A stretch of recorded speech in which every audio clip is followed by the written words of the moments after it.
வணக்கம். இந்த வீடியோவில் 2 விதமான முட்டைக்கோஸ் ரெசிபீஸ் தான் பார்க்க போகிறோம். வாங்க பார்க்கலாம்.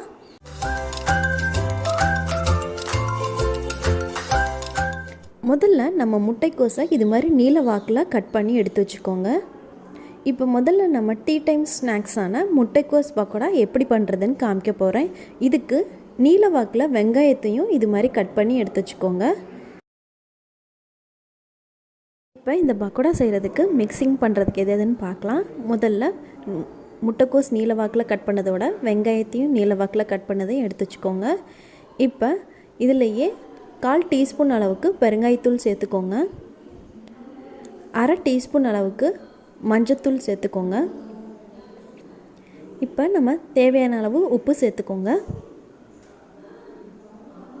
அடுத்து காரத்துக்கு பச்சை மிளகாய் குட்டி குட்டியாக நறுக்கி சேர்த்துக்கலாம். இல்லைனா மிளகாத்தூளும் இது மாதிரி சேர்த்துக்கோங்க. ஏன்னா பசங்க பச்சை மிளகாய் சேர்த்தோன்னா அது காரமாக இருக்குன்னு ஒழுங்காக சாப்பிட மாட்டேங்கிறாங்க. அதனால் நான் மிளகாத்தூள் சேர்த்துக்கிறேன்.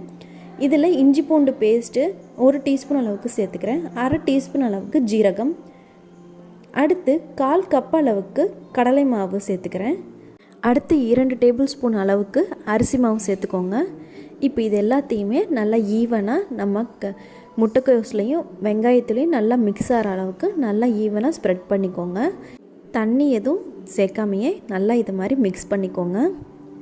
இப்போ பாருங்கள், மிக்ஸ் பண்ணி எடுத்து வச்சுருக்கதோட இந்த பதம் பாருங்கள். இது மாதிரி நம்ம பக்கோடா செய்கிறதுக்கு பதம் கரெக்டாக இருக்குது. அதனால் நான் இது தண்ணியில் எதுவும் சேர்க்கல.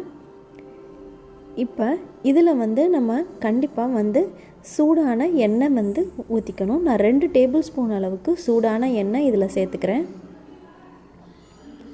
இப்போ இந்த சூடான எண்ணெயும் சேர்த்ததுக்கப்புறம் நல்லா ஈவனாக மிக்ஸ் பண்ணிக்கோங்க. இப்போ பக்கோடா செய்கிறதுக்கான மாவு ரெடி பண்ணிட்டோம். இப்போ இதில் கடைசியாக கருவேப்பிலை கொத்தமல்லியை இது மாதிரி குட்டி குட்டியாக கட் பண்ணி போட்டுக்கோங்க. சில குழந்தைங்க கருவேப்பிலையை நம்ம முழுசாக போட்டோன்னா எடுத்து வச்சுருவாங்க. அதுக்காக தான் நான் இது மாதிரி கருவேப்பிலையும் குட்டி குட்டியாக கட் பண்ணி போட்டிருக்கேன். இது மாதிரி நீங்களும் செஞ்சு பாருங்கள். இப்போ நம்ம கடாய் சூடு பண்ணி தேவையான அளவு எண்ணெய் சூடானதுக்கப்புறம் இப்போ பாருங்கள், பக்கோடா செய்ய ஆரம்பிக்கலாம். ரொம்ப டேஸ்டியான பர்ஃபெக்டான டீ டைம் ஸ்நாக்ஸும் கூட. நம்ம குழந்தைங்க ஸ்கூலில் இருந்து வந்தோடனே இந்த சத்தான டீ டைம் ஸ்நாக்ஸை செஞ்சு சாப்பிட்டு பாருங்கள். பிடிச்சிருந்தா உங்கள் கமெண்ட்ஸை போஸ்ட் பண்ணுங்கள். இப்போ நம்ம வீடியோவில் அடுத்த ரெசிபியான வெயிட் லாஸ் ரெசிபி. இது முட்டைக்கோஸ் சூப்பு தான் எப்படி பண்ணுறதுன்னு காமிக்க போகிறேன். முதல்ல இதுக்கு கடாயில் நல்லெண்ணெய் 1/2 டீஸ்பூன் அளவுக்கு நல்லெண்ணெய் சேர்த்துக்கோங்க. இதில் 1/4 டீஸ்பூன் அளவுக்கு ஜீரகம் சேர்த்துக்கோங்க. இதோட 5-6 மிளகு சேர்த்துக்கோங்க. இதில் 1/4 டீஸ்பூன் அளவுக்கு இஞ்சி பூண்டு பேஸ்ட்டு சேர்த்துக்கோங்க. இப்போ இது நல்லா நம்ம வதக்கிக்கலாம். பச்சை வாசனை போகிற முடி நல்லா வதக்கினதுக்கப்புறம் இப்போ நம்ம கட் பண்ணி வச்சுருக்க முட்டைக்கோஸை இதில் சேர்த்துக்கலாம். நல்லா ஒரு நிமிஷம் நல்லா வதக்கிக்கோங்க. வதக்கினதுக்கப்புறம் இந்த முட்டைக்கோஸ் நல்லா பச்சை வாசனை முடி போகிறதுக்கு நல்லா தண்ணி ஊற்றி வேக வச்சுக்கோங்க. இந்த சூப்பில் நம்ம எந்தளவுக்கு தண்ணி ஊற்றி நல்லா வேக வைக்கிறோமோ பச்சை வாசனை இல்லாமல் அந்தளவுக்கு நல்லா ருசியாக இருக்கும். இந்த சூப்பை நம்ம வாரத்தில் 2 தடவை எடுத்துக்கலாம்.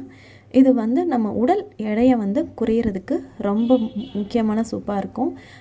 இது ரொம்ப சத்தானதும் கூட. இப்போ இதில் தேவையான அளவு உப்பும் சேர்த்து நல்லா கொதிக்க விடலாம். முட்டைக்கோஸோட பச்சை வாசனை போயிடுச்சுன்னா இப்போ நம்ம அடுப்பை ஆஃப் பண்ணிடலாம். இப்போ இதை நம்ம ஃபுல்லாக வடிகட்டணும், அரைக்கக்கூடாது. இது ஃபுல்லாகவே நம்ம வடிகட்டிட்டு அந்த சூப்பு தான் இப்போ நம்ம குடிக்க போகிறோம். இப்போ இது ரொம்ப சத்தான ரொம்ப சுலபமாக செய்யக்கூடிய முட்டைக்கோஸ் சூப். இதை மறக்காமல் நீங்களும் ட்ரை பண்ணி பாருங்கள். வாரத்தில் 2 தடவை காலையில் இதை குடிச்சு பாருங்கள். கண்டிப்பாக உங்களுக்கு அந்த சேஞ்சஸ் தெரியும்.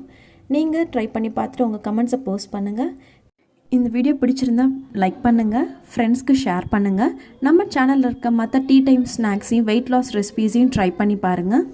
நம்ம சேனலில் இது முடி சப்ஸ்கிரைப் பண்ணாதவங்களா இருந்தால் மறக்காமல் சப்ஸ்கிரைப் பண்ணுங்கள். வீடியோ பார்த்ததுக்கு ரொம்ப நன்றி.